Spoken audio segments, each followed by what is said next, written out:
All right.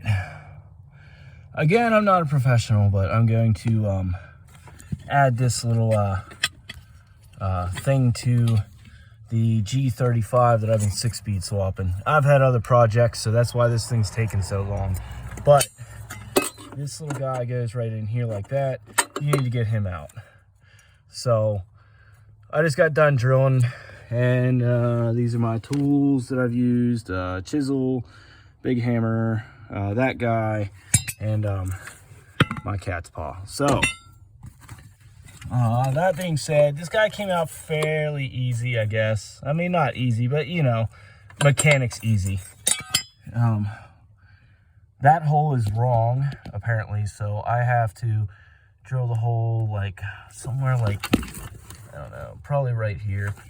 I have a welder, so I'm going to close that up. I'll close up those other holes too. I just need to get that hole drilled so I can get the clutch in. But on a good note, I have the door blocked. I wanted to mention, when you do the cd009, make sure you get the manual transmission mount bracket, because this is for the automatic and it won't line up. It stays off to the side too far. Trust me, it won't work. So you need that guy right there, and he looks almost exactly the same, but I can tell you he definitely mounts differently. But you see right there's where the automatic one mounts, but it won't mount because this transmission is longer than the automatic that used to be in it. So you also have to modify your tunnel a little bit. You just have to cut it back a couple inches. I still need to make it a little wider right here, so I just have to trim some off there, and on the other side too. But that's not that bad. But this is the automatic drive shaft, and it bolts right in. Everything from here back is still the automatic car, so it all just goes right into the transmission. And I've seen like where people said you have to like cut this thing or cut something in here. You don't. As you can see, I have plenty of clearance for this drive shaft. If you go with the one piece, maybe like the 350Z one piece, well, no, even the 350Z, because it's meant for this transmission. I don't know, I've just seen where you had to cut that thing to get this to work, and you do not. So this is the carrier bearing, and it lines right up. It's perfect. I'm good to go back there. All I gotta do is drop the car down. I haven't done any wiring yet. On these transmissions, you have two sensors. You have one, I can't find him, but you have one here and one equally on the opposite side. I'm not really sure what they're for, because this is a speed sensor car with reluctor wheels on the axles, and then the speed sensors are behind those reluctor wheels in the back of the housing of the LSD. So I don't think you need the speed sensors for that. I think everything is handled, you know, through those sensors. I think your RPM and all that stuff is ran through there. Unless it's not, I'll just find the sensor stuff, and then this is all my wiring. I'll just cut one of these plugs off, figure out which signal goes to which, and get it plugged in how it needs to, but I haven't done that yet. So the O2 sensors get plugged right back up. My crank sensor will go back in. That's what that plug is for. And this here is the transmission wiring that used to go to the automatic. It would plug down in the top there. There's my automatic. I have an M35 that I put a junkyard transmission in, and it doesn't have park. So the one that came out of this had park and had it didn't shift, because these are known for the valve bodies, just like the solenoids and shit, just going bad. So I have a good solenoid, good valve body out of that transmission that's in the M now. So I'm going to take that valve body and put it in that, and I'm going to swap that right into the M. So that came out of this, so I'm reconstituting this transmission. And I'll probably take the other transmission out of the M and build it. That way, when that one takes a shit, which has only got 120-some thousand miles on it, I can't imagine that it doesn't shift right. So moving on. This is my slave cylinder, and I got him on there good.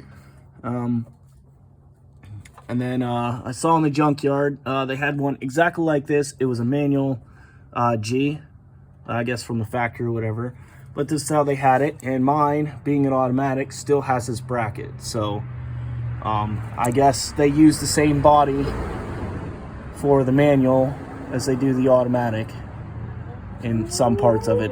I don't know if, like, maybe they just put a different tunnel in or whatever. I have to undo that because it was wrong. It's not lined up right, so I have to turn it or something. I don't know. That's a alignment issue. But then I just have to get a line from here and run it up into here, and then to my clutch master cylinder, and then it'll pump it down here to the slave cylinder, and then actuate the clutch. You guys know how all that works. So I'm good to go there. I have those 2 bolts that I need to run in yet, and then the starter still needs to go in. And I saw somebody say you had to put the starter on the other side. I'm not doing that because it's beveled out on both sides for a starter. So I don't know if maybe the person that said that, for whatever reason, didn't see the one over there. I don't know, but this is almost identical to the automatic bell housing that has this and that. I don't know why they have 2 spots. Maybe it's for the right-hand drive or the left-hand drive. But as you can see, this is the automatic transmission. And it has one right here. Well, I'll come over here. I have a carport. I don't have a fancy garage like these rich people. And then, if I can get over here, it has one right here for the starter. This is another one. So the starter can go on both sides. I think that's for the left and the right hand drive. I don't know if maybe it's because of the steering or whatever, because the steering shaft comes right down by the starter. I could see that as being an issue. So I'm going to keep my starter on the right side. This is my $300 G. Paid $300 for this thing. I put a windshield in it. It was all busted up. I put another front end on it, ish. I plan on putting a body kit on it, so I just did this to get past inspection. It's a salvage titled car. So, yeah. I originally cut the hole down here. And as you can see, this is where my booster goes, and I don't have enough room. And I thought about just calling up GK Tech and paying almost $300 just for the brake booster delete. But I can save myself some money and just drill another hole. So that's what we're going to do. Because, again, I'm not a rich guy. I'm not a rich YouTuber or no shit. But that's what I got to do. I guess she has a little bit of an oil leak, but that's expected from these. They all do that. Or it's just residual from, you know, overflow from this. That's, I'm going to guess that. The sensors in the back of these have rubber seals around them, and they tend to go bad, and then they leak oil down the back of the motor, which makes people think that, you know, they're losing oil or eating oil.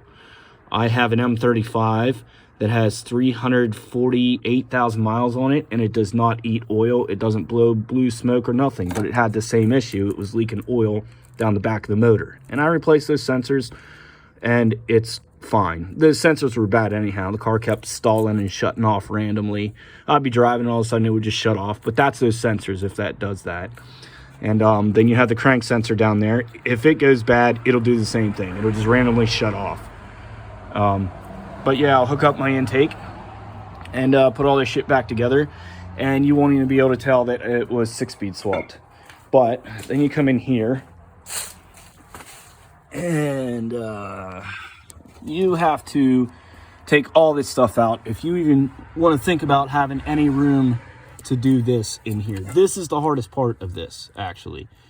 So if you're really good with this stuff, it's going to be a cakewalk. You know, if you can swap a transmission in, do it, dude. Because I'm not going to sway you from this swap. It's been a little bit of a pain in the ass because I've been doing everything by myself. I had to hoist the transmission up in by myself and everything. But who hasn't, you know? So this is the automatic center console, and I can't swap this out because I have the battery disconnected and the seat is in the way of the thing down there. Screw, yeah, you see it. That, and then the one on the other side. And I'm glad I'm getting the other one in anyhow, and it's in this car somewhere. I may have put it in the trunk. I don't know where it's at, but it's safe and sound wherever it is. But that's the manual, and the manual includes the bevel for the e-brake, the pull-up e-brake, which I was also able to grab, and I don't think I have that in here. But I got that, and I got the, oh, here it is. All right. No, that's for the automatic. All right, there it is. All right, I had it in the back window. Here, I'll show you. Sorry for the shaky photography. Oh, this guy's not too bad. He just needs cleaned up. And then I just need to get this piece right here because the automatic one won't go in here. So I can get it off the internet for, I don't know, 50, 60 bucks, whatever.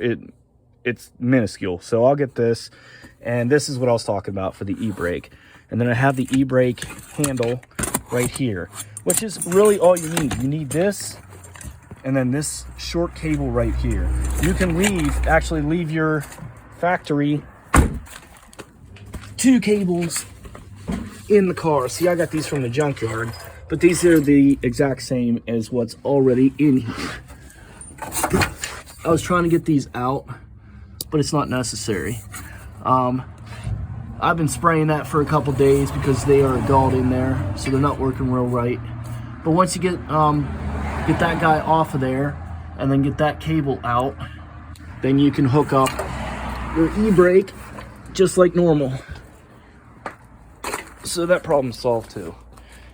Sorry for the mess. I mean, sorry, not sorry. Yeah, that's the complete rundown of this car. When I was putting the windshield in, I got my hand up against this thing and it was brittle.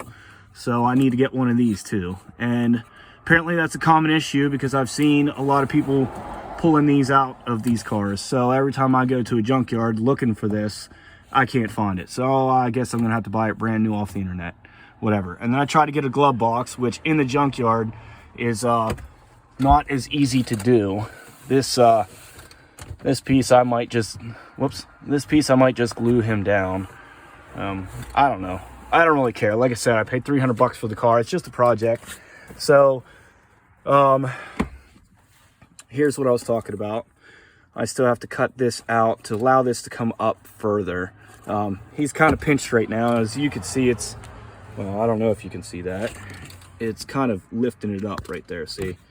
Now it's picking it up right here. Yeah. So it's bending that. So I just need to come in and cut some of that. I didn't cut enough out. I was trying to, I don't freaking know. I guess salvage some of it. But I have the ring that goes right here too to hold the boot over top of this. Then I need a shift knob and shift boot. And it's a pretty close ratio too. I mean, I know I probably shouldn't be doing that because I'm not using the clutch, but that's the only time I'm going to do that. So yeah. So then we have this automatic cable that's still in here. I don't know. I might just leave him and bury him. He's not going to hurt anything.